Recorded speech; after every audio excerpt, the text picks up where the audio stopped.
नमस्कार, शाम के 5 बजने को हैं। डिबेट के नंबर 1 शो दंगल में आप सभी का स्वागत है। आपके साथ मैं हूं चित्रा त्रिपाठी।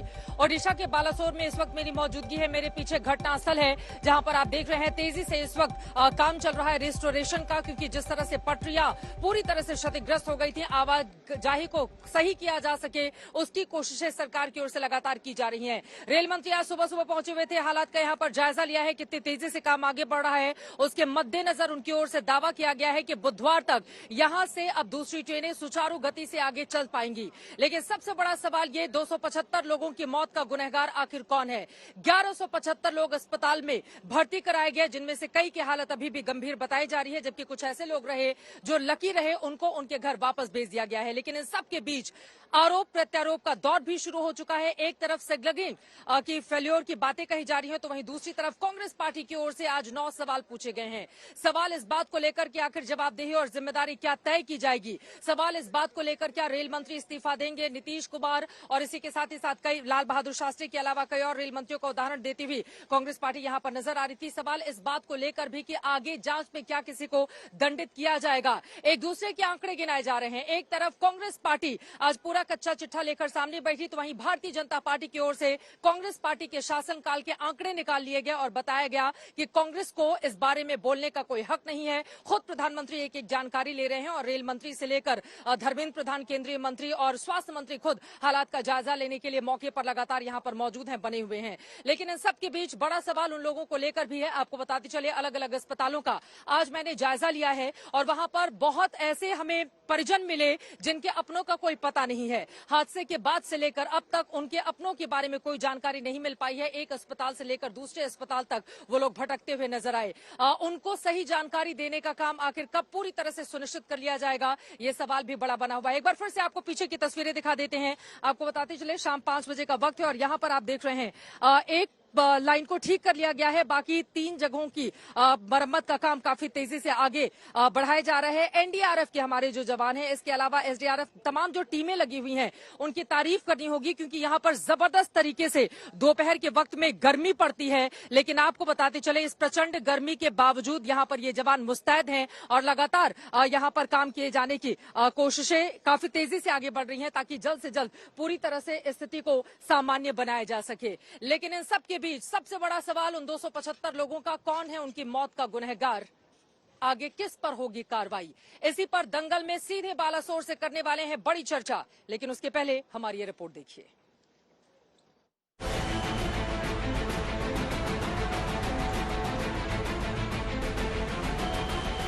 शुक्रवार को बालासोर में इतना भयानक रेल हादसा हुआ जो इतिहास में कभी नहीं हुआ था।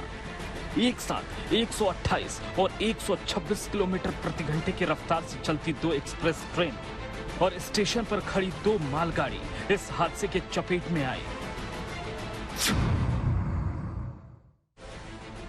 सरकार ने बताया है कि शुक्रवार 2 जून को शाम 6:56 पर लौह अयस्क से लदी मालगाड़ी बहनगा बाजार स्टेशन पर लूप लाइन के ऊपर खड़ी थी।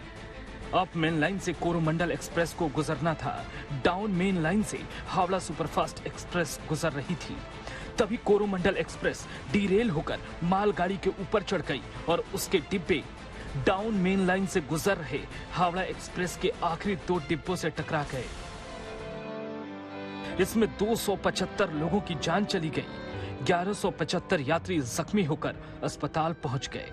सरकार ने दावा किया कि युद्ध स्तर पर चले राहत बचाव कार्य में सभी शव निकाले जा चुके हैं। जख्मी लोगों का अस्पताल में इलाज चल रहा है। मदद के लिए हेल्पलाइन चालू है। एक एक यात्री पर एक एक मददगार तैनात है।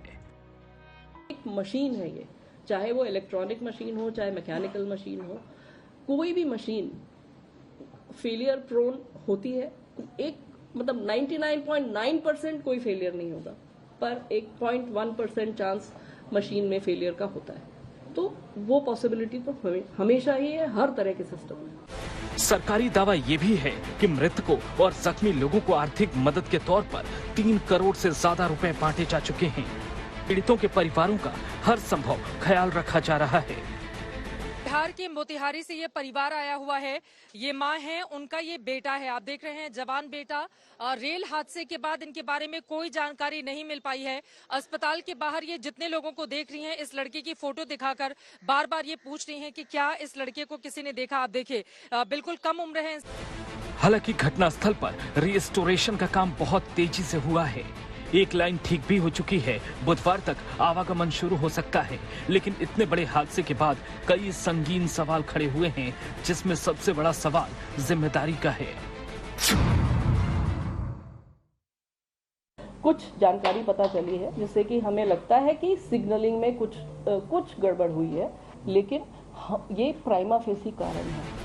रेलवे कहता है कि कहीं न कहीं कंप्यूटराइज्ड सिग्नल और इंटरलॉगिंग के सिस्टम में गड़बड़ी हुई, लेकिन गड़बड़ी कैसे हुई और जिम्मेदार कौन है, इसका खुलासा अभी नहीं हुआ है। प्रधानमंत्री जी अपने रेलवे मिनिस्टर श्री अश्विनी वैष्णव का इस्तीफा लेंगे। हमारी ये स्पष्ट मांग है कि रेलवे मिनिस्टर को तुरंत नैतिक जिम्मेदारी लेते हुए इस्तीफा देना चाहिए। कांग्रेस पार्टी सवाल उठा रही है कि रेल हादसे के बाद जैसे लाल बहादुर शास्त्री से लेकर माधवराव सिंधिया और नीतीश कुमार ने इस्तीफा दिया था, वैसे क्या रेल मंत्री को इस्तीफा नहीं देना चाहिए? हादसे के तत्कालिक कारण के बजाय बड़ी वजहों की ओर सवाल उठाते हुए कांग्रेस ने पूछा है कि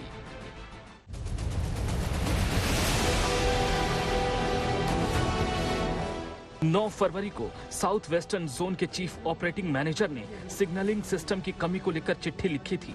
उस पर तुरंत कार्रवाई क्यों नहीं हुई? पिछली घटनाओं के बाद ऐसे हादसे रोकने की कोशिश क्यों नहीं हुई? क्या रेल मंत्री ने वंदे भारत जैसे ट्रेनों पर व्यस्तता में यात्रियों की सुरक्षा से खिलवाड़ किया? 2 जून को हादसे से पहले रेलवे सुरक्षा पर हुए चिंतन शिविर में रेल मंत्री क्यों नहीं थे? रेलवे में गैंगमैन जैन कर्मचारियों की कमी से रेलवे की सुरक्षा से समझौता हो रहा है। 39 रेलवे जोन में से अधिकतर में कर्मचारियों की किल्लत नहीं है। ग्रुप सी में 3.11 लाख पदों पर भर्ती नहीं करने से सुरक्षा पर खतरा पैदा नहीं हुआ है।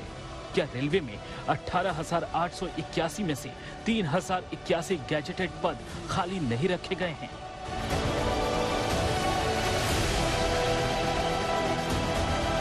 रास्ते में एक नई बात देखने को आई कि शायद पहली बार प्रधानमंत्री खुद घटनास्थल पर गए देश के इतिहास में और पूरे राहत कार्य को देखा, घायलों से मिले।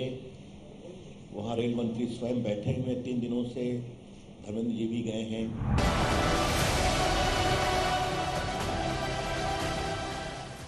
रेल मंत्री और सरकार के बचाव में आंकड़े दिए जाने लगे हैं कि ममता बनर्जी के रेल मंत्री रहते 54 बार ट्रेनें टकराई, 839 बार पटरी से उतरी और 1451 लोगों की जान गई थी। नीतीश कुमार के रेल मंत्री रहते 79 बार ट्रेनें टकराई, 1000 बार पटरी से उतरी और 1527 यात्रियों की जान गई। लालू यादव के रेल मंत्री रहते 51 बार ट्रेनें टकराई, 550 बार पटरी से उतरी और 1159 लोगों की जान गई। इनके मुकाबले बीजेपी के कार्यकाल में 2016 से अब तक हुई मौतों की कुल संख्या 522 है और ये 4 बड़े हादसे 2016, 2017, 2018 के 5 साल बाद 2023 में ही हुए हैं। हालांकि पटरी से उतरने वाले हादसे पिछले 2-3 साल में तेजी से बढ़े हैं। आंकड़े बताते हैं कि 2020-21 में पटरी से ट्रेन उतरने के 27 हादसे हुए, जो 2021-22 में बढ़कर 34 हो गए और न्यूज रिपोर्ट्स के मुताबिक साल 2022-23 में मई तक ही 48 बार ट्रेनें पटरी से उतर चुकी हैं। जानकारों का मानना है कि रेलवे की पटरियों के रखरखाव, कोच या वैगन की खराबी डिरेलमेंट के ऐसे हादसों की बड़ी वजह हो सकती है। लेकिन इस बार के हादसे में साजिश का शक भी जताया जा रहा है। बालासोर से इंद्रजीत कुंडू, ऋतिक मंडल और चित्रा त्रिपाठी के साथ आज तक ब्यूरो। 275 लोगों की जान जा चुकी है, 1175 लोग अस्पतालों में भर्ती कराए गए हैं। लेकिन इन सब के बीच दोबारा इस तरह के हादसे नहीं हो, इसको रोकने के लिए क्या कोशिशें की जा रही हैं? और सवाल बड़ा ये कि इस पर इस तरह की सियासत होनी चाहिए जो इस वक्त तमाम सत्ता पक्ष और विपक्ष के बीच देखने को मिल रही है। कई ऐसे सवाल हैं जिसको लेकर दंगल में बड़ी चर्चा करेंगे। खास मेहमान जुड़ चुके हैं, उनका तारुफ आपसे करवा देती हूँ। राष्ट्रीय प्रवक्ता कांग्रेस पार्टी के अभय दुबे जी हमारे साथ जुड़ चुके हैं। Dhirendra Kumar ji national spokes person है, एलजेपी के हमारे साथ मौजूद हैं। जूही विश्वास नेशनल स्पोक्स पर्सन टीएमसी के हमारे साथ मौजूद हैं। Doctor Vishal Mishra ji political analyst हमारे साथ जुड़े हुए हैं और के अग्रवाल फॉर्मर मेंबर है ट्रैफिक के रेलवे बोर्ड के। आप सभी लोगों का बहुत स्वागत है। शुरुआत आपसे करूंगी, लेकिन उसके पहले आदित्य हमारे संवाददाता इस वक्त हमारे साथ मौजूद है। आदित्य, सीधे आपके पास आते हुए, आपकी कहां पर मौजूदगी है? काफी तेजी से रेलवे की ओर से कामकाज किया जा रहा है, लेकिन इन सब के बीच सबसे ज्यादा जरूरी ये हो जाता है, बहुत सारे ऐसे लोग मिले जिनके अपने बिछड़ गए हैं और उनके बारे में कोई जानकारी अब तक नहीं मिल पाई है। वो क्या जिंदा हैं? अगर हैं तो किस अस्पताल में भर्ती हैं? अगर नहीं है तो फिर उनका शव कहां है? लोग रोकते बिलखते मुझे अस्पताल के बाहर मिले। आपको इस बाबत क्या जानकारी मिल रही है? ऐसे लोगों को सुनिश्चित करने के लिए उनके सवालों को क्या कोशिशें राज्य सरकार की ओर से, केंद्र सरकार की ओर से, दोनों की ओर से की जा रही हैं? आदित्य।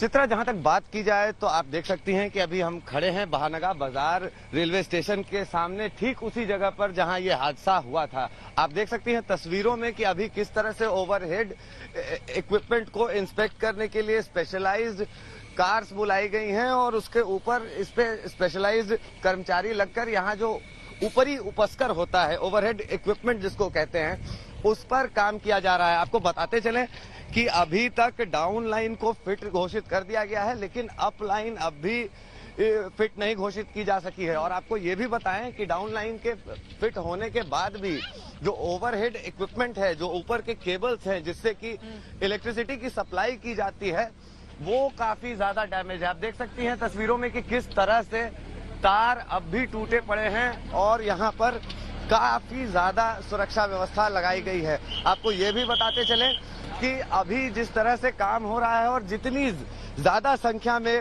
आप कह सकते हैं कि इक्विपमेंट को लगाया गया है और चीजों को लगाया और लोगों को भी लगाया गया है, काम काफी तेजी से चल रहा है। लेकिन यहाँ साथ में ही एक दूसरी कहानी पैरेलली चल रही है। चित्रा, आपको बताते चले कि इस जगह जहां ये हादसा हुआ, यहाँ सुबह से ही तरह तरह के लोगों का तांता लगा हुआ था। कई लोग ऐसे आए जिनके हाथों में अपने संबंधियों की, अपने दोस्तों की, अपने शुभचिंतकों की तस्वीरें थी, आधार कार्ड थे, पैन कार्ड थे, और वो लोग इधर से उधर घूम रहे थे, रेलवे के कर्मचारियों से बात कर रहे थे, अफसरों से बात कर रहे थे और ये पता लगाने की कोशिश कर रहे थे कि कहीं उनके संबंधी किसी अस्पताल में स्वास्थ्य लाभ तो नहीं कर रहे। क्योंकि आप समझ सकती हैं चित्रा कि जिस तरह का कार्नेज हुआ यहाँ, आप देख सकती हैं कि क्या हालत हुई इस बोगी की, जो कि सॉलिड लोहे से बनी है। तो सोच सकती हैं कि लोगों के साथ क्या हुआ होगा और उसी दुश्चिंता के प्रभाव में लोग यहाँ एकदम बदावासी के साथ आकर यहाँ रेलवे के कर्मचारियों और अफसरों से बात करने की कोशिश कर रहे थे। जी चित्रा, ये सरकार की जिम्मेदारी है कि जगह जगह कम से कम ऐसे हेल्पलाइन नंबर खोले जाएं या फिर लोगों को बिठाया जाए जहां पर जाकर लोग अपनों के बारे में जानकारी ले सके, क्योंकि कई लोगों को रोते बिलखते हमने खुद देखा है अस्पतालों के बाहर। लेकिन कई ऐसे मुद्दे हैं सियासत को लेकर जिसको सीधा हम जानेंगे। और अभय दुबे जी, बिना देर के आपके पास आते हुए, बीजेपी की ओर से कहा जा रहा है कि कल हादसा हुआ नहीं, आज सियासत लेकर आ गई कांग्रेस पार्टी सामने। सियासत करने के अलावा और कुछ आता नहीं है आप लोगों को, बीजेपी की ओर से ये आरोप लगाए जा रहे हैं। अभय दुबे जी। हाँ चित्रा जी, बेहद वेदना और पीड़ा के साथ मैं ये कहना चाहता हूँ कि भारतीय जनता पार्टी की जो सत्ता है, इसमें मानवता दम तोड़ चुकी है, नैतिकता को छोड़ चुकी है, बेशर्मी को ओढ़ चुकी है। विज्ञापनों में बची सल्तनत छपती है, अखबारों में जिंदा लाशें घूम रही है सत्ता के गलियारों में।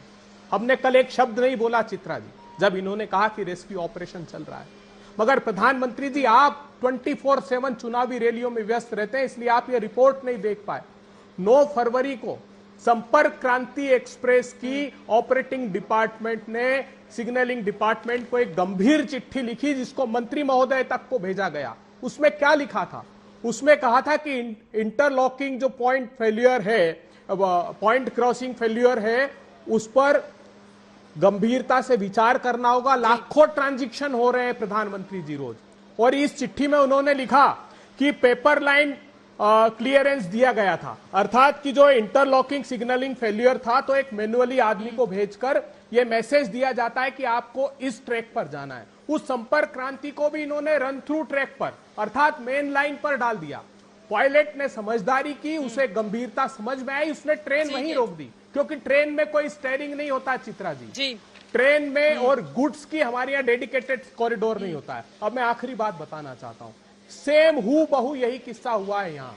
कोरोमंडल की जो ट्रेन थी उसको लूप लाइन पर डाला, जबकि loop line 30 kilometre per hour की स्पीड के लिए डिजाइन है।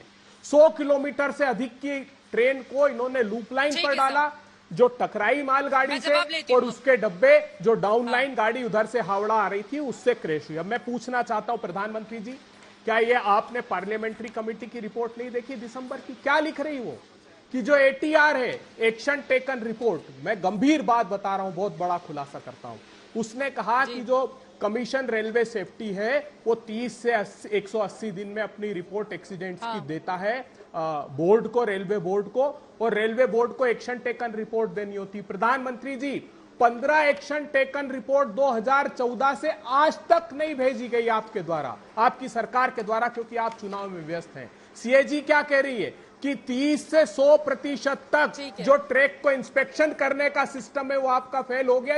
ये CAG ने बताया। आपकी जो रिपोर्ट पार्लियामेंट में आपने अभी रखी उसमें बताया कि 25 बड़े करके जवाब ले लेते हैं। ठीक है, कांग्रेस पार्टी लगातार सवालों की बौछार कर रही है, लेकिन इसके साथ ही बीजेपी भी गिना रही है कि इस पूरे मामले में राजनीति नहीं होनी चाहिए, और कांग्रेस शासित समय के अगर आंकड़ों को देख लिया जाए तो उनमें और इसमें किस तरह का फर्क है, इसका जवाब आप जरूर दीजिएगा। लेकिन विशाल मिश्रा जी, सवाल तो वाजिब हैं जो कांग्रेस की ओर से उठाए जा रहे हैं। पूछा जा रहा है कि 9 फरवरी को सिग्नलिंग की खामी पर जो रिपोर्ट आई थी, कार्रवाई क्यों नहीं हुई? सवाल पूछा जा रहा है, पिछले घटनाओं के बावजूद सरकार क्यों नहीं जागी? 2 जून को रेलवे सुरक्षा पर चिंतन शिविर में रेल मंत्री क्यों नहीं थे? कई ऐसे सवाल हैं। देखिए चित्रा जी, और ममता बनर्जी की ओर से इस वक्त एक बड़ा सवाल पूछा गया। उसके बाद विशाल मिश्रा जी, मैं फौरन आ रही हूँ। पश्चिम बंगाल की मुख्यमंत्री और पूर्व रेल मंत्री ममता बनर्जी की ओर से बड़ा बयान दिया गया है। ममता बनर्जी कह रही हैं कि मौत के आंकड़ों को छुपाया गया है। आपको बताते चले, अब तक 275 लोगों की मौत हुई है। रेलवे बोर्ड की ओर से ये जानकारी दी गई है, और ममता बनर्जी अब सामने आकर कह रही हैं कि सरकार मौत के आंकड़ों को छिपा रही है। सरकार की ओर से मौत के आंकड़ों को छिपाया जा रहा है। हालांकि रेल मंत्री के साथ ममता बनर्जी का एक वीडियो भी तेजी से वायरल हो रहा है, जिसमें ममता बनर्जी कुछ और आंकड़े देती हैं। रेल मंत्री अश्विनी वैष्णव उसको करेक्ट करते हैं, लेकिन वो नहीं मानती। आज एक बार फिर से सरकार पर पश्चिम बंगाल के मुख्यमंत्री ममता बनर्जी की ओर से निशाना साधा गया है। सुनिए। 10,000 টাকা করে সরকার থেকে দেব, এবং আগামী 3 মাস তারা হয়তো কাজকর্ম করতে পারবেন না, শরীরও খারাপ, সেজন্য আগামী 3 মাস প্রতি পরিবারকে আমরা 2,000 টাকা করে দিয়ে যাব, এবং একটা রিলিফ মেটেরিয়ালও আমরা দেব, যেটা মাসে চাল ডাল টাল নানা রকম থাকে যাতে সংসার চলে। এবং এরপরে আমরা ওদের এখানেই, আমরা তো প্রায় 45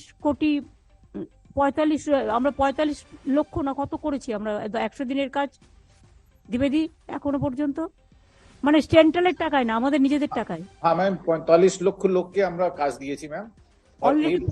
पश्चिम बंगाल की मुख्यमंत्री ममता बनर्जी को आप सुन रहे थे। सरकार को आंकड़ों को छिपाने का आरोप लगाती हुई सीधे सरकार के ऊपर। विशाल मिश्रा जी, ममता बनर्जी ने जो आरोप लगाए हैं उस पर भी आप जवाब देंगे, और साथ ही कांग्रेस पार्टी की ओर से जो सवाल पूछे गए हैं उस पर भी जवाब दीजिए। विशाल मिश्रा जी, क्या सरकार आंकड़ों को छिपा रही है? जो मृतकों का आंकड़ा 275 वो बता रही है। देखिए चित्रा जी, सबसे पहले तो इतना भीषण दुर्घटना हुई है, सबसे पहले तो मैं ईश्वर से प्रार्थना करता हूं कि उन सभी को सद्गति प्रदान करें जो हमारे बीच में नहीं रहे, और जो लोग घायल हुए हैं उनको अतिशीघ्र स्वस्थ करें। ये राष्ट्रीय संकट का विषय है, इस समय सबको एक साथ खड़े होना चाहिए। इस समय किसी भी प्रकार की राजनीति चित्रा जी नहीं होनी चाहिए, लेकिन दुर्भाग्य है कि आज ऐसी परिस्थिति में भी किसी भी प्रकार से विपक्षी राजनीति करने का मौका नहीं जो है गंवा रहे।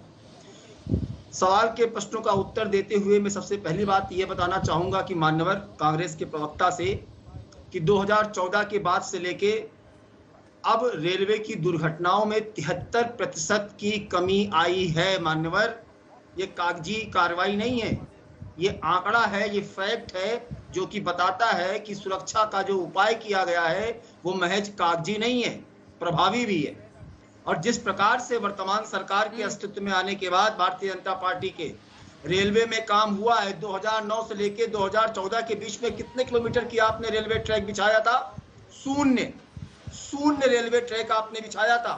और वहीं पर 2014 से लेके 2020 के बीच में 18,065 किलोमीटर रेलवे ट्रैक नया बिछाया गया है। आपके समय में जो है विद्युतीकरण कितने प्रतिशत था, जरा बताइए। मैं अपने आप लोगों को दुरुस्त कर दूं, ये विद्युतीकरण का जो है आंकड़ा था। तो देखिए चित्रा जी, जितने प्रभावी तरीके से काम हो रहा है, जहां 2009 से 14 के बीच में शून्य विद्युतीकरण हुआ था, वहीं पे 2014 से लेकर 2020 के बीच में 18,065 किलोमीटर रेलवे ट्रैक का विद्युतीकरण किया गया है, जो कि 371% बढ़ा है। तो जो उपाय किए गए हैं, क्या वो नहीं दिखते क्या? और दूसरी बात, दुर्घटना चित्रा जी आप भी जानती हैं, जब मशीन की बात होती है, जैसा कि रिपोर्ट सामने आ रहा है, सिग्नलिंग की बात है, तो जो मशीन है वो भी क्या है, कभी कभी चीजें एल्गोरिथम में वो चीजें नहीं होती हैं जो होनी चाहिए, हो जाती है मिसमैच। तो ये हो सकता है, संभावना बनती है। मिश्रा जी, अब मशीन पर ठीकरा फोड़कर हम अपनी जिम्मेदारी से नहीं बच सकते हैं। मशीन पर हम ठीकरा फोड़कर उन लोगों की जिम्मेदारी से नहीं बच सकते हैं जिनकी जवाबदेही इस पूरे मामले में तय की जानी चाहिए। प्रधानमंत्री जी ने कल ही कहा है कि कोई भी 275 लोगों की जान चली गई, हम कहेंगे मशीन खराब हो गई, इस वजह से जान चली गई, ये कोई बात होती है सर? विशाल मिश्रा जी, मैं मशीन पर ठीका नहीं फोड़ रहा, मैं कह रहा हूं कि प्रधानमंत्री जी ने कहा है किसी को भी नहीं बख्शा जाएगा, जिसकी भी जवाबदेही तय होगी उसको सजा दी जाएगी। लेकिन मैं यहाँ पर यह कह रहा हूं कि राजनीति नहीं की जानी चाहिए, खास तौर से दुर्घटना पर। इतनी भीषण आपदा है ये, और यहाँ पर भी बैठ के शेरो शायरी से डिबेट की शुरुआत करवाते हैं हमारे कांग्रेस मान्यवर प्रवक्ता जी। ये शेरो शायरी का समय है, इस समय तो आपको राष्ट्र के लिए दुर्घटना के समय खड़े होना चाहिए। कहाँ है कांग्रेस के कार्यकर्ता? राष्ट्रीय स्वयंसेवक संघ के कार्यकर्ता वहां पर लगे हुए हैं, दवाई पहुंचाने से लेकर और उनको एक बार की बात हो जाए, ठीक है? तो कम से कम जो विश्वास भी हमारे साथ मौजूद है, अभय दुबे जी, उसके पहले आप जवाब दे दीजिए। जो विश्वास जी, उसके बाद मैं फौरन आपके पास आ रही हूँ। हाँ, अभय दुबे जी, कितनी बेशर्मी की बात है, ये कह रहे हैं राष्ट्रीय स्वयंसेवक संघ के कार्यकर्ता लगे हुए, तो क्या उन्होंने ही मोदी के नारे? इस वक्त एक बहुत बड़ी खबर आ रही है, इस वक्त एक और बड़ी खबर आ रही है, मैं फौरन लौटूंगी। आपको बताते चले, कांग्रेस पार्टी लगातार हमलावर है और अब राहुल गांधी की ओर से इस्तीफा मांगा गया है रेल मंत्री का। लगातार कांग्रेस पार्टी एक तरफ जहां वो सुबह प्रेस कॉन्फ्रेंस करती है, उसके बाद प्रियंका गांधी का ट्वीट सामने आता है, और अब राहुल गांधी ने भी इस्तीफा मांगा है रेल मंत्री का। राहुल गांधी की ओर से लगातार ताबड़तोड़ हमले किए गए हैं और उनकी ओर से इस्तीफा मांगा गया है। जवाबदेही से भाग नहीं सकती है मोदी सरकार, राहुल गांधी ये कहते हुए, और उन्होंने सीधे रेल मंत्री का इस्तीफा मांगा है। आपको बताते चले, आज सुबह से ही लगातार एक के बाद एक हम देख रहे हैं कि किस तरह से कांग्रेस पार्टी सामने आ रही है और लगातार वो रेल मंत्री का इस्तीफा मांग रही है। वो तमाम दूसरे उदाहरण भी दे रही है पुराने रेल मंत्रियों के। उसका कहना है कि किस तरह से घटना होने के बाद कई ऐसे रेल मंत्री रहे जिनकी ओर से इस्तीफा दिया गया, और उसी के तहत अब राहुल गांधी भी सामने आ गए हैं। कांग्रेस पार्टी ने पहले प्रेस कॉन्फ्रेंस की, प्रियंका गांधी का ट्वीट सामने आया, उन्होंने भी रेल मंत्री का इस्तीफा मांगा, और अब यहाँ पर राहुल गांधी की ओर से भी ये कहते हुए कि अपनी जवाबदेही से बच नहीं सकती है और सीधे इस्तीफा मांगते हुए रेल मंत्री का। इस पर मैं आऊंगी, लेकिन अभय दुबे जी जल्दी से अपनी बातें कहें। कांग्रेस आज सुबह से ही रेल मंत्री का इस्तीफा मांग रही है। मैं लौटूंगी, सत्ता पक्ष के लोगों से इसका सवाल पूछा जाएगा, लेकिन उसके पहले वो जो आंकड़े गिना रहे थे कि देखिए मोदी सरकार के पिछले 9 सालों के कामकाज में अगर आप देखेंगे तो हर चीज में आंकड़े बढ़े ही हैं, चाहे वो तेजी से पटरियों के जाल को और तेजी से आगे बढ़ाना हो, ट्रेनों की संख्या उस तरीके से भले ही नहीं बढ़ी हो, लेकिन आधुनिक और बड़ी ट्रेनें, चाहे वंदे भारत हो, दूसरी तमाम चीजों, हर जगह पैसों का काफी ज्यादा निवेश किया गया है ताकि यात्रियों की सुरक्षा के साथ ही साथ रेलवे को आधुनिक भी बनाया जा सके, जैसा कि आंकड़ों के साथ विशाल मिश्रा आपके सामने थे। अभय दुबे जी, चित्रा जी, कितनी शर्मनाक बात है कि ये जो भारतीय जनता पार्टी के कार्यकर्ता हैं उस घटना स्थल पर भी मोदी के नारे लगा रहे हैं। अरे प्रधानमंत्री जी, पूछना चाहता हूं, क्या सीएजी की रिपोर्ट आपने नहीं देखी? क्या आपने पार्लियामेंट्री स्टैंडिंग कमेटी की आपने रिपोर्ट नहीं देखी? क्या ये जो पत्र था रेलवे मिनिस्टर ने नहीं देखा? उनको तत्काल आपको हटाना चाहिए, जो आगाह कर रहा था कि मौत का मंजर सामने खड़ा है। प्रधानमंत्री जी, अगर संपर्क क्रांति की घटना का संज्ञान लिया होता तो आज ये भयावह घटना नहीं हुई होती प्रधानमंत्री जी, लेकिन नहीं, आप रैलियों में व्यस्त थे। ये रिपोर्ट आपने इसलिए नहीं देखी कि कर्नाटक के चुनाव की रैलियां कर रही थी पूरी सरकार। ये पार्लियामेंट में रिपोर्ट रखी, 25 गंभीर कोलिजन हुए, रेल के हेड ऑन कोलिजन, डिरेलमेंट 370 हुए, लेवल क्रॉसिंग के एक्सीडेंट 133 हुए, ट्रेनों में आग 33 लगी है, मगर सेफ्टी के 1 लाख करोड़ रुपए का वादा किया था आपने कि हम इन्वेस्ट करेंगे। 2015-16 में क्या हुआ प्रधानमंत्री जी? काकोड़कर कमेटी बनी थी कांग्रेस पार्टी के समय, जब प्रतिबद्धता दर्शाई थी, आप सरकार में आए थे कि रेलवे सेफ्टी से कोई कॉम्प्रोमाइज नहीं होगा, लेकिन सिर्फ हरी झंडियां, विज्ञापन, प्रचार, इसी में सरकार लगी और कवच देने में। आपको आपकी छवि खराब नहीं हो जाए उसका कवच सब लोग मिलकर प्रदान कर रहे हैं। प्रधानमंत्री जी, इस कवच की छवि से बाहर आना होगा आपको। आज निर्णय लीजिए, रेल मंत्री को हटाकर उदाहरण प्रस्तुत कीजिए। तिल तिल कर, तड़प तड़प कर लोग मरे हैं प्रधानमंत्री जी, और ये जो फेलियर है ये साफ दर्शाता है कि ये मंत्री महोदय की नकारात्मकता की वजह से हुआ है। अगर इस रिपोर्ट का संज्ञान मंत्री जी ले लेते, एक बार 9 फरवरी की रिपोर्ट देखी होती तो लाखों ट्रांजैक्शन हो रहे हैं प्रधानमंत्री जी। अगर सिग्नल का फेलियर था तो पेपर लाइन क्लियरेंस होता है, मैनुअल क्लियरेंस होता है। और बता दूं 3 लाख पदों में सबसे ज्यादा उड़ीसा जोन में पद खाली है चित्रा जी। अभी फरवरी में मंत्री महोदय ने पार्लियामेंट में इस बात का जवाब दिया है कि सबसे अधिक पद खाली उड़ीसा जोन में है। तो क्षमा कीजिए, त्राहिमाम कर रही है जनता। प्रचार और सत्ता की भूख से बाहर आइए और नागरिकों को राहत पहुंचाइए। हम राजनीति नहीं करना चाहते, मगर आज अगर उदाहरण प्रस्तुत नहीं किया और रेल मंत्री को नहीं हटाया तो भविष्य का भारत क्षमा नहीं करेगा। ठीक है सर। चित्रा जी, सबसे पहले मैं कांग्रेस प्रवक्ता मानवर आपको बताना चाहूंगा कि 2014 रेल मंत्री को हटाने की मांग पर अड़े हुए हैं। चित्रा जी, रेल मंत्री के इस्तीफे का यहाँ पर मांगने का क्या औचित्य है? रेलवे मंत्री वहाँ पर 24 आवर खड़े हैं, आदरणीय प्रधानमंत्री जी वहाँ पर घटना स्थल पर खड़े हैं। दुर्घटनाग्रस्त हुए हैं, उनसे उनका हालचाल किया गया था, उस पर एक्शन लेना था, इंक्वायरी करने की बात की गई है। अब यहाँ पर रेलवे मंत्री का राजनीति नहीं है तो क्या है? और रही बात रिपोर्ट तक प्रस्तुत नहीं किया आपने, काम कर लिया करिए। 2014 एक्शन टेकन रिपोर्ट है गंभीर एक्सीडेंट की, जो आज तक प्रस्तुत नहीं किया आपने। रेलवे सेफ्टी कमीशन में बयान दिया है, रेलवे सेफ्टी कमीशन को कमजोर कर दिया। एक एक करके अपनी बात करेंगे तो दर्शकों को ज्यादा समझ में आएगा। दोनों लोग बोलेंगे तो क्या कौन बोल रहा है समझ में नहीं आएगा। प्लीज एक एक करके अपनी बारी में। अभय दुबे जी, आपकी बात हो गई थी, विशाल मिश्रा जी को बोलने दीजिए, उसके बाद बाकी लोग भी इंतजार कर रहे हैं। चित्रा जी, यहाँ पर इस्तीफा मांगने का क्या औचित्य है मैं पूछता हूँ, जब वहाँ पर रेलवे मंत्री 24 आवर खड़े हैं, आदरणीय प्रधानमंत्री जी घटनास्थल पर खड़े हैं, जो वहाँ पर अस्पताल में भर्ती है उनसे उनका हालचाल ले रहे हैं, तो किसी भी प्रकार की कमी ना आने पाए, ये संवेदनशीलता नहीं है सरकार की। लेकिन आपको तो राजनीति करनी है, इस्तीफा दीजिए, इस्तीफा दीजिए। मैं पुनः सवाल करता हूँ, आंकड़ों पर बात करिए। 2014 से लेके 2022 के बाकी मेहमान भी हमारे साथ रेलवे बोर्ड के मेंबर भी हमारे साथ जुड़े हुए हैं। ठीक है, मैं लौटती हूँ आपके पास। जो विश्वास जी, मैं सीधे आपके पास आते हुए, जो विश्वास जी, एक सेकंड, टीएमसी का जरा पक्ष। जो विश्वास जी, सरकार की ओर से 275 मौत का आंकड़ा रखा गया है। ममता दीदी कह रही हैं सरकार मौत के आंकड़े को छिपा रही है।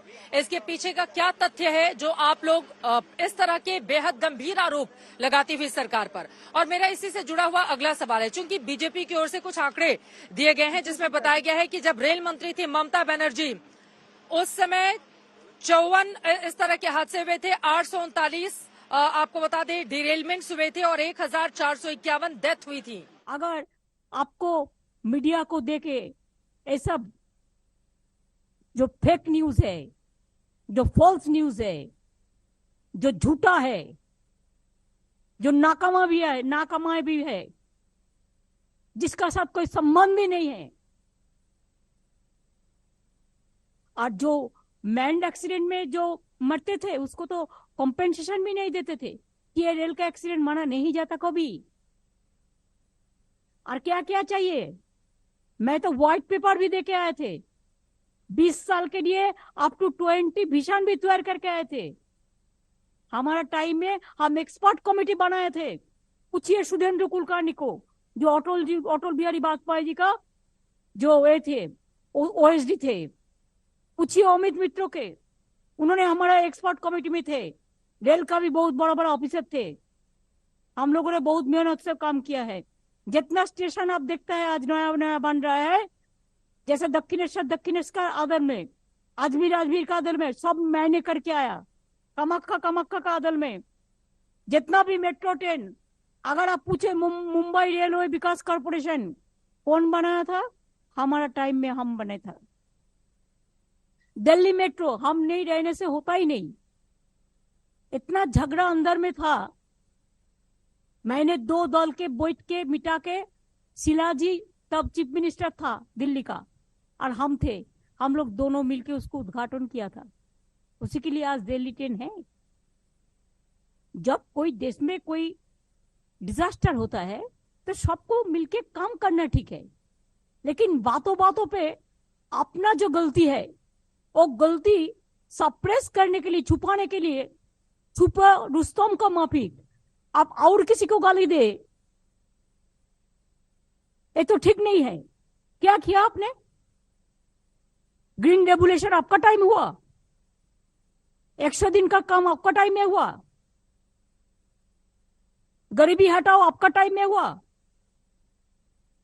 पीएम आवास योजना आपका टाइम में हुआ, कुछ नहीं हुआ। अब तो उजाला के नाम पे जनता को चुनाव में धोखा दिया आप लोगों ने। हम बदलने की नहीं बदलने की बात करते हैं। ममता बनर्जी पश्चिम बंगाल की सीएम को आप सुन रहे थे, और इसी के साथ ही साथ मौत के आंकड़े छिपाने का आरोप लगाती हुई और कह रही हैं कि हमारे आंकड़े तो कुछ और कहते हैं। अब जय विश्वास जी बताइए, आपकी सरकार के पास आंकड़े कहां से आए? आप लोग सीधे केंद्र सरकार पर हमला करते हुए कह रहे हैं कि केंद्र जो है वो मौत के आंकड़े को छिपा रही है। आपका आंकड़ा कहां से सामने आया जिसको आप रखेंगी? और इसके साथ ही साथ कुछ और आंकड़े हैं जिसका जिक्र मैं पहले भी कर रही थी। ममता बनर्जी बतौर रेल मंत्री उनके समय में जो हादसे हुए थे उनमें 1451 लोगों की जान चली गई थी। ये बीजेपी की ओर से आरोप लगाए जा रहे हैं, इस पर भी जवाब दीजिए आप। जो लोग इस्तीफा मांग रहे हैं वो अपने इतिहास को क्यों नहीं देखते, ये कह रही है बीजेपी। चित्रा जी, पहले तो मैं आपको कहना चाहूंगी, देखिए ममता बनर्जी दीदी जो बोल रही है आंकड़ा छुपाए जा रहे हैं, ये सबको पता है। इतना बड़ा एक ट्रेन है जिसमें हजारों लोग यहाँ पर उस ट्रेन में चढ़े हैं, लेकिन से 275 लोगों की मौत की खबर अभी तक ये पब्लिकली हम लोगों के पास सामने आया है।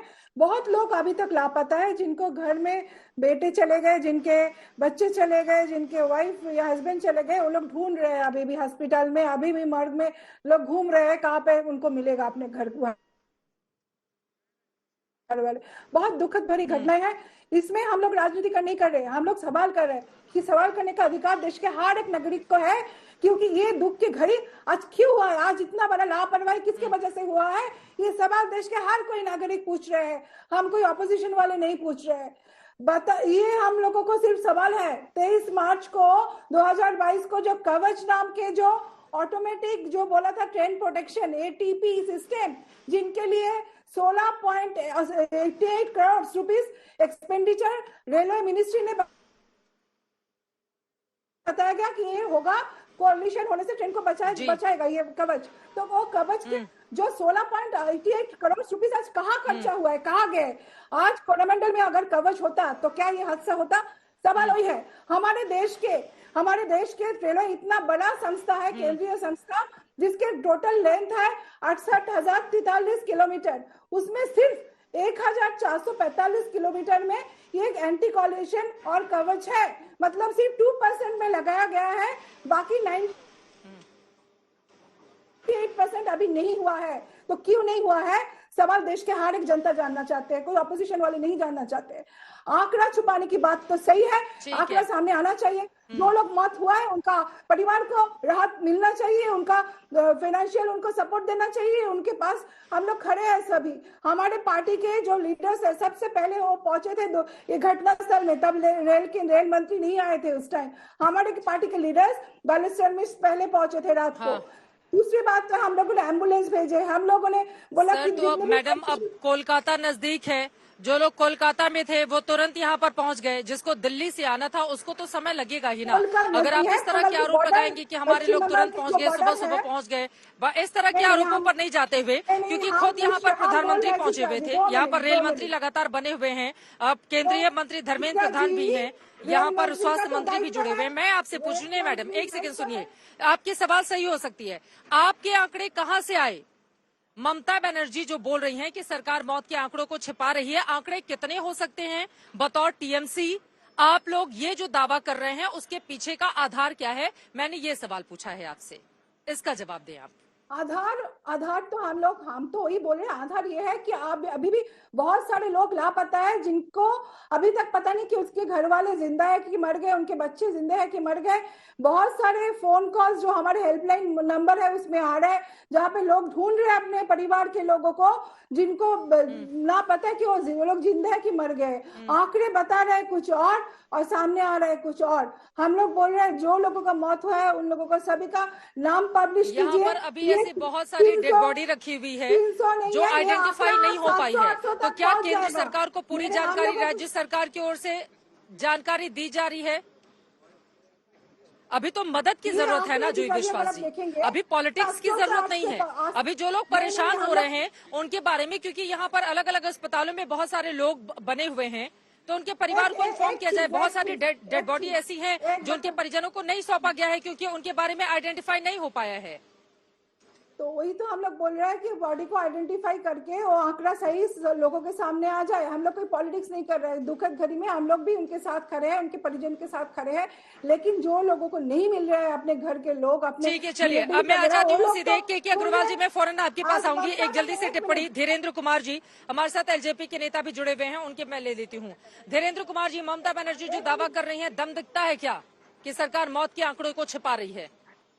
275 बता रही है, लेकिन मौत का आंकड़ा इससे बड़ा हो सकता है। धीरेन्द्र कुमार जी, ये वक्त चित्रा जी ऐसे भ्रामक आंकड़े देने का है, ये वक्त है ढांढस देने का, ये वक्त है सांत्वना देने का। लेकिन इन लोगों को ऐसे समय में भी राजनीति सूझ रही है। शर्म आती है मुझे ऐसे राजनीतिज्ञों से, ऐसी पार्टियों के बयानों से। ये वक्त नहीं है इस्तीफा मांगने का और भ्रामक तथ्यों को देने का। हमारे पास और एक मिनट सुनिए पहले धीरेन्द्र जी को बोलने दीजिए। जुई विश्वास जी, जब आप बोल रही थी वो चुपचाप सुन रहे थे, ये गलत तरीका है। प्लीज मैम उनको बोलने दीजिए, बाद में आप क्रॉस क्वेश्चन कर लीजिएगा। अभी उनकी शुरुआती टिप्पणी है, प्लीज बोलने दीजिए। ये तरीका ठीक नहीं है। जुई जी प्लीज प्लीज जुई जी बोलिए। 2011 में असम में रेल दुर्घटना हुई थी। मुझे याद है वो वक्त तत्कालीन रेल मंत्री थे मुकुल राय जी, वहां तक जाना तक वहां मुनासिब नहीं समझा था। अब क्या लंबी लंबी बात कर रहे हैं? ये वक्त है ये इस तरह से लोगों को भ्रामक जानकारियां देने का। मैं बताना चाहता हूं कि जो वहां पे जाके जिस तरह से उड़ीसा के सरकार, उड़ीसा के मुख्यमंत्री, उड़ीसा के प्रशासन, उड़ीसा के स्थानीय लोगों ने जो मदद करी है, यहाँ तक कि मैं पिछले 48 घंटे से चित्रा जी को भी मैं देख रहा हूँ, जितना हो सकता है उन लोगों ने हेल्प किया है। किसी तरह के कोई आंकड़े नहीं, कोई किसी तरह की राजनीति वो नहीं कर रहे हैं। वहां पर भी एक राजनीतिक दल है, वहां पर भी मुख्यमंत्री है। आप लोग रात भर बैठ के प्लान बना रहे थे कि हम लोगों को कल किस तरह की राजनीति इस पे करनी है। क्या इस तरह की राजनीति होगी देश में? एक समय जब था देश के, अरे विपक्ष सवाल तो पूछेगा ना आप लोगों से, सरकार की जिम्मेदारी है। आप लोग उस कुर्सी पर बैठे हुए हैं तो विपक्ष सवाल भी नहीं करेगा अगर उसके मन में कुछ शक शुबा होगा तो। चित्रा जी, सवाल जरूर होने चाहिए। जो सवाल विपक्ष के मन में है वही सवाल हम लोगों के मन में भी है, और वही सवाल आपके मन में भी है, वही सवाल देशवासियों के मन में है, और उसकी जांच भी चल रही है। निश्चित तौर पर कार्रवाई होनी चाहिए। सुरक्षा से बड़ी कोई ही जिम्मेवारी नहीं है। पहले प्रधानमंत्री सबसे जिम्मेवार है, वो खुद आज इतिहास में पहली बार वहां पे जाके मॉनिटर कर रहे हैं। रेल मंत्री वहां पे पटरियों पे घूम रहे हैं, लेकिन उसके बावजूद कांग्रेस के मित्र क्या कर रहे हैं कि अपना प्रचार कर रहे हैं। इस तरह की संवेदना ये व्यक्त करने वाले लोग हैं, ऐसे करके देश की राजनीति करना चाहते हैं। भ्रामक तथ्यों से दूर होइए, अभी वक्त है लोगों का मदद करने का। पॉलिटिक्स जारी रहेगी, लेकिन असल वजह समझने की कोशिश करते हैं। ठीक है, के अग्रवाल जी हमारे साथ जुड़े हुए हैं, आप रेलवे बोर्ड के सदस्य रहे हैं। के अग्रवाल जी, रेलवे की ओर से जानकारी दी गई है कि कहीं न कहीं कंप्यूटराइज सिग्नल और इंटरलॉकिंग के सिस्टम में गड़बड़ी हुई, इस वजह से इस तरह की स्थिति पैदा हुई। गड़बड़ी कैसे हुई? क्या ठीकरा मशीन पर फोड़ने की कोशिश की जा रही है, या आपस में वास्तव में जवाबदेही जिम्मेदारी तय की जाएगी पूरे मामले की? आम जनता को यही लगेगा कि अगर मशीन पर और कंप्यूटराइज इंटरलॉकिंग सिस्टम पर और इन चीजों को अगर इसके लिए जिम्मेदार बताया जाएगा तो लोगों को लगेगा नहीं कि कहीं ना कहीं उनके साथ छलावा हो रहा है। के अग्रवाल जी, देखिए ऐसा है कि जो कोरोमंडल एक्सप्रेस थी हावड़ा से चेन्नई के लिए, उसे बहंगा स्टेशन से अप मेन लाइन से जाना था। उसके लिए सिग्नल, जो डिपार्चर सिग्नल है, स्टार्टर सिग्नल, वो हरा था मेन लाइन के लिए। और वो गाड़ी सही तरीके से अप मेन लाइन पर ही बहंगा स्टेशन पर आई, और चूंकि उसको रुकना नहीं था इसलिए वो नॉर्मल उसकी जो भी स्पीड थी 128 या 130 उसके मुताबिक वो दौड़ रही थी। लेकिन ये जांच का मुद्दा है कि जब सिग्नल मेन लाइन के लिए है तो जो लूप लाइन है जिसमें मालगाड़ी खड़ी थी उसका रूट कैसे सेट था, क्योंकि जो इलेक्ट्रॉनिक इंटरलॉकिंग की सिस्टम है उसमें जब तक रूट सही सेट नहीं हो तब तक सिग्नल आ नहीं सकता है। तो मेन लाइन का सिग्नल अगर हरा है तो ये ड्राइवर को समझ में आएगा कि उसका रूट मेन लाइन का है। लेकिन ये कन्फ्लिक्टिंग मूवमेंट हो गया कि रूट लूप लाइन का था और सिग्नल मेन लाइन का था। इससे ये शंका जरूर पैदा होती है कि जो इंटरलॉकिंग की जो सिस्टम व्यवस्था थी उसमें कहीं ना कहीं कोई टैंपरिंग की गई है। अब ये कैसे हुआ, किसने किया? कभी कभी वो जो हमारे एक स्टाफ होते हैं जिनको हम ESM बोलते हैं, इलेक्ट्रॉनिक सिग्नल मेंटेनर, जो रख रखाव करते हैं सिग्नलिंग का, तो वो मेंटेन कर रहे थे। अब उन्होंने किसी रिले को बाईपास कर दिया, क्या किया ये मैं यहाँ से बैठ के नहीं जवाब दे सकता हूँ, लेकिन कमिश्नर रेलवे सेफ्टी साहब जो हैं वो जांच कर रहे हैं, तकनीकी जांच, उसमें ये मामला स्पष्ट हो जाएगा। लेकिन ये बिल्कुल स्पष्ट है कि सिग्नल जब हरा था मेन लाइन के लिए तो रूट भी मेन लाइन के लिए होना चाहिए था, लूप लाइन के लिए रूट नहीं होना चाहिए था। ये बिल्कुल ही पक्की बात है। दूसरी बात, जो लोग एंटी कोलिजन डिवाइस की बात कर रहे हैं, तो ऐसी स्थिति में एंटी कोलिजन डिवाइस कुछ नहीं कर सकता है। आप ये देखिए कि जब लूप लाइन, मेन लाइन से लूप लाइन गाड़ी बदलती है उसको 30 किलोमीटर से ज्यादा रफ्तार नहीं होनी चाहिए। अगर ज्यादा होगी तो वो इतना ज्यादा जर्क आएगा सडन कि डिब्बे जो है पटरी से उछल जाएंगे। और आधा मिनट का भी अगर फर्क होता, आधा मिनट 30 सेकंड का, तो भी ये जो बेंगलोर हावड़ा ट्रेन है उसे टकराव बच जाता, आधा मिनट के फर्क से। सर ये बहुत बड़ी जानकारी आपकी ओर से दी गई है और यकीनन ये तमाम वो बिंदु हैं जिसके मद्देनजर जांच को आगे बढ़ाया जाना चाहिए। आप तमाम मेहमानों का बहुत शुक्रिया हमारे साथ इस दंगल का हिस्सा बनने के लिए। बालासोर में मेरी मौजूदगी है, लेकिन सरकार 3-4 बातें ऐसी हैं जिसको तत्काल सुनिश्चित किए जाने की जरूरत है। पहला ये कि जो परिजन इधर उधर भटक रहे हैं अपनों की तलाश में, जल्द से जल्द उनको अपनों के बारे में जानकारी दी जाए। जिन लोगों का इलाज चल रहा है उन लोगों ने संतुष्टि जाहिर की है, जल्द से जल्द उनका इलाज पूरा हो ताकि वो घर पर जा सके। दोबारा इस तरह के हादसे नहीं हो, इसको लेकर युद्धस्तर पर प्रयास किए जाने चाहिए और सुरक्षा कवच की अगर जरूरत है तो उसको तत्काल लगाए जाने की भी जरूरत है अलग अलग हिस्सों में, ताकि इस तरह से लोगों की जान नहीं जाए जैसा कि बालासोर ट्रेन हादसे में 275 लोग मौत की नींद में सो गए। बेहद दुखद और दुर्भाग्यपूर्ण ये हादसा। इस खबर से जुड़ी हुई हर एक जानकारी आप तक पहुंचाते रहेंगे। बालासोर से दंगल में अभी के लिए बस इतना ही। देश और दुनिया की तमाम खबरों के लिए आप देखते रहिए आज तक।